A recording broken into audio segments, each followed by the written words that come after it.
Hello everyone, आज है 18 नवंबर और आज इस वीडियो में हम बात करने जा रहे हैं ओला इलेक्ट्रिक के बारे में। आज भी 2% का फॉल है, 68 पर आ चुका है।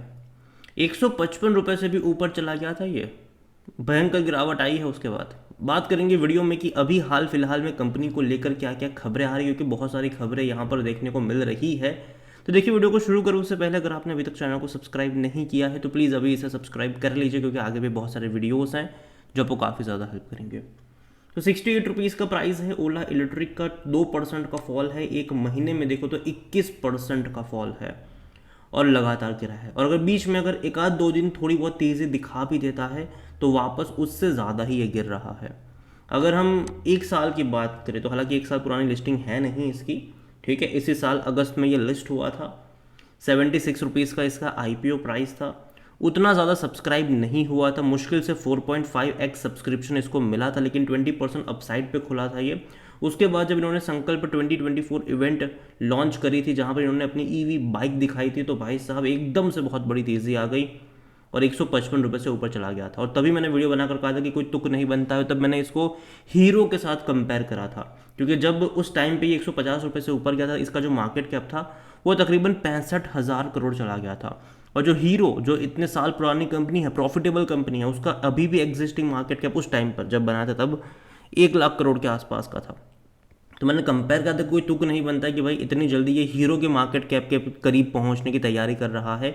और मैंने कहा था कि गिरावट देखने को मिल सकती है, और उसके बाद गिरावट आई। शुरुआती दौर में प्रॉफिट टेकिंग हमें देखने को मिली, उसके बाद लगातार इनके नंबर्स आते रहे कि भैया इनके जो सेलिंग वाले नंबर्स है, कि मंथ ऑन मंथ सेल जो था, ईयर ऑन ईयर सेल था, वो कम होता नजर आया था।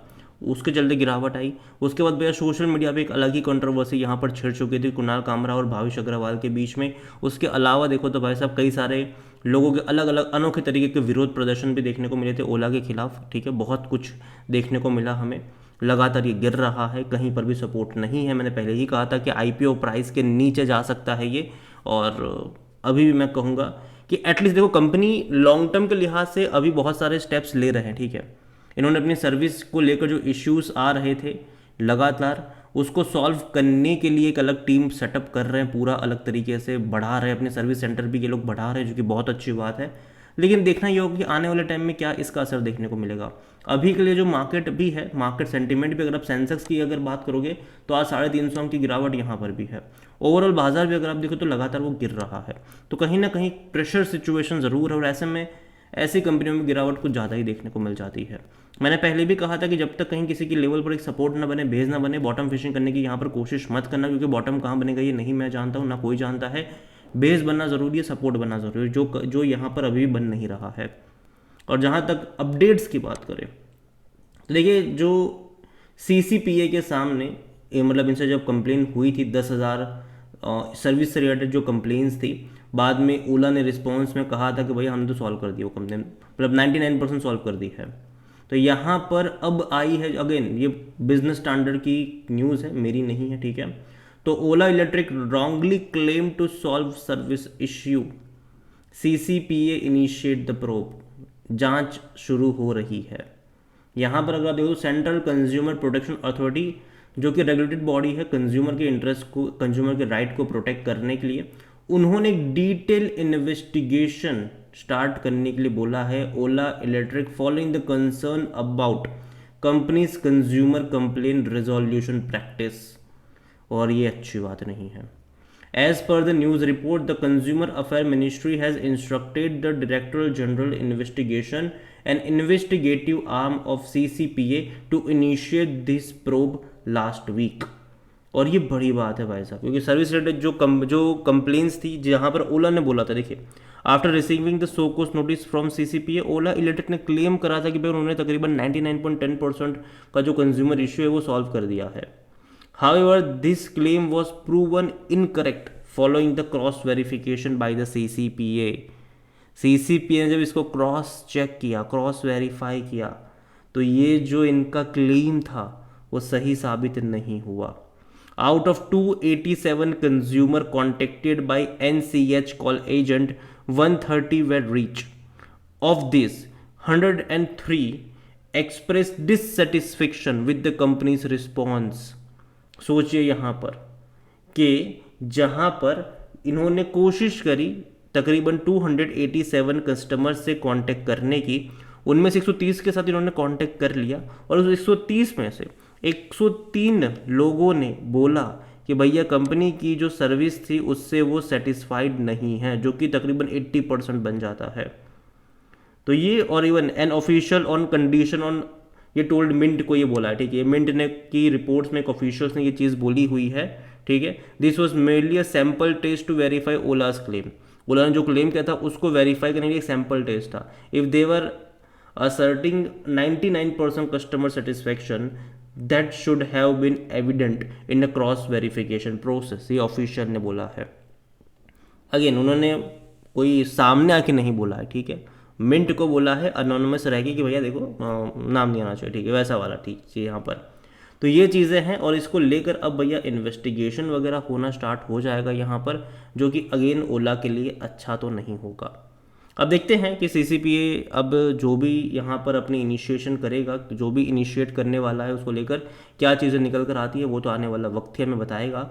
लेकिन हाँ, दिक्कतें तो है यहाँ पर। ओला इलेक्ट्रिक के बारे में अगर हम बात करने जाए तो देखो वॉल्यूम आज भी देखो तो 1 करोड़ से ज़्यादा के है और बाजार जस्ट अभी खुला है, बड़ी क्वांटिटी में ट्रेडिंग हो रही है। गिरावट आई, बाद में फिर से तेज़ी भी पकड़ ली। जब हम वीडियो बना रहे थे 2% का फॉल था, अभी आधे % का फॉल रह चुका है। और जहाँ तक बात करी जाए मार्केट कैप की तो वो 30,000 करोड़ के आसपास देखने को मिल रहा है। ऑल टाइम हाई 157 रुपीज़ का है, वहाँ से गिर कर आया है नीचे। 157 रुपीज़ से गिरावट आई है। कंपनी अगर आप देखोगे वैल्यूएशन के हिसाब से अगर हम बात करें ओला इलेक्ट्रिक में, तो पीई इसका नेगेटिव में है क्योंकि कंपनी लॉस मेकिंग है, प्रॉफिट तो कर ही नहीं रही है। और जहाँ तक फाइनेंशियल्स देखे इस कंपनी के, फाइनेंशियल की तरफ नज़र करें तो लास्ट क्वार्टर के नंबर ठीक उतने एक्साइटिंग में नहीं कहूँगा। 1314 करोड़ के इनके रेवेन्यू थे, जो कि पिछले साल के 922 करोड़ के मुकाबले आपको अच्छे लग सकते हैं, लेकिन इससे पहले के 3 क्वार्टर के मुकाबले रेवेन्यू कम है। जून में 1718 करोड़ का रेवेन्यू था, मार्च में 1670 करोड़ का रेवेन्यू था, दिसंबर में 1370 करोड़ का रेवेन्यू था। तो कम हुआ है यहाँ पर इससे पहले के 3 क्वार्टर के मुकाबले, पिछले साल के मुकाबले ज़्यादा आपको लगेगा। तो देखो स्टार्टअप में होता है, ठीक है, रेवेन्यू बढ़ते रहते हैं यहाँ पर।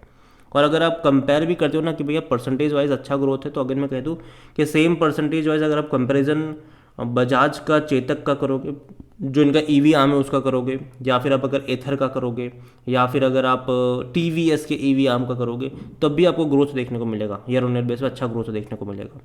यहाँ पर इनकी इनकम देखा जाए तो वो है नहीं, प्रॉफिट अगर देखोगे तो वो है नहीं, नुकसान में है कंपनी।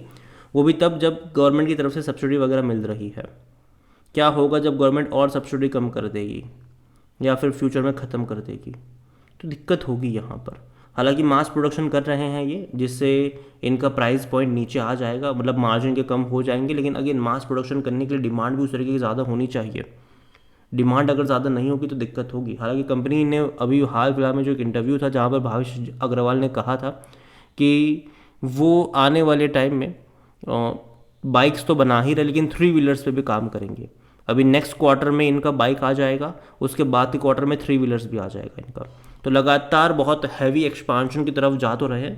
देखते हैं कि चीज़ें कैसे पैन आउट होती है इनके लिए। और जहाँ तक शेयर होल्डिंग के बारे में बात करें तो प्रमोटर की होल्डिंग 36.78% की है, 4.62% म्यूचुअल फंड के पास है, 0.54% डोमेस्टिक के पास है, 4.18 एफआईएस के पास है। रिटेल बहुत बड़ी क्वांटिटी में आ चुके हैं एक ही महीने में। तो जहां अगस्त में रिटेल इन्वेस्टर के पास 4.45% का स्टेक था, सितंबर में वो 8% पर आ चुके हैं रिटेल इन्वेस्टर। सब ने बिकवाली करी, रिटेल ने ज़्यादा खरीदारी कर ली यहाँ पर। और मैंने पहले भी कहा था अगस्त में, जब पिछले महीने जब अगस्त की शेयर होल्डिंग पैटर्न थी, जब सितंबर की आई भी नहीं थी, तभी मैंने कहा था कि मैं दावे के साथ कह सकता हूँ जो रिटेल की 4.5% की होल्डिंग है वो दिसंबर में 10% चली जाएगी। यहाँ सितंबर में ही डबल हो गई है एक ही महीने में। दिसंबर में डेफिनेटली 10% से ऊपर ही चली जाएगी यहाँ पर रिटेल इन्वेस्टर की होल्डिंग।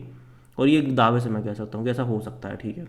क्योंकि अगर इंस्टीट्यूशन खरीदारी कर रहे होते तो शेयर इतना लगातार गिर नहीं रहा होता यहाँ पर, ये मेरा मानना है। ओवरऑल मैं इतना ही कहूँगा कि जल्दबाजी मत करिएगा। मैं पहले ही बोल चुका हूँ कि बॉटम फिशिंग करने की कोशिश मत करना यहाँ पर।